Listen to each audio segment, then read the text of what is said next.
മലയാളികൾ ഒരിക്കലും മറക്കാൻ സാധ്യതയില്ലാത്ത വ്യക്തികളാണ് കെവിനും നീനുവും. 2018 വളരെ ദാരുണമായ ഒരു സംഭവം നടന്നിട്ടുണ്ടായിരുന്നു. കെവിനും നീനുവും സ്നേഹിച്ചതിൻ്റെ പേരിൽ കെവിനെ നീനുവിൻ്റെ വീട്ടുകാർ തന്നെ കൊലപ്പെടുത്തിയത്. നീനുവിൻ്റെ അച്ഛനും സഹോദരനും ചേർന്നാണ് കെവിൻ്റെ ജീവനെടുത്തത്. പിന്നീട് നീനുവിന് കൈത്താങ്ങായത് കെവിൻ്റെ വീട്ടുകാരാണ്. കെവിൻ വധക്കേസിൽ ഇപ്പോഴും പ്രതികൾ ജയിലിനുള്ളിൽ തന്നെയാണ്. താൻ ജീവന് തുല്യം സ്നേഹിച്ച ആ വ്യക്തിയെ കൊലപ്പെടുത്തിയ ആ 2 പേരോട് നീനുവിന് ഒരിക്കലും ക്ഷമിക്കാനാകില്ല.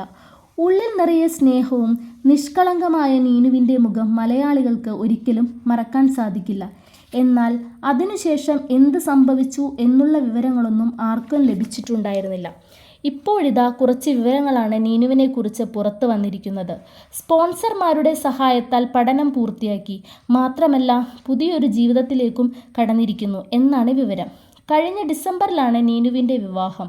വയനാട് സ്വദേശിയാണ് നീനുവിൻ്റെ വരൻ. കെവിൻ്റെ മാതാപിതാക്കൾ തന്നെയാണ് ഈയൊരു കാര്യത്തിന് മുൻകൈയെടുത്തത്. നീനു ഇപ്പോൾ സന്തോഷത്തോടെ ജീവിക്കുകയാണ്. ഇപ്പോഴും തൻ്റെ വീട്ടുകാരുമായിട്ട് യാതൊരുവിധ ബന്ധവുമില്ല നീനുവിന്.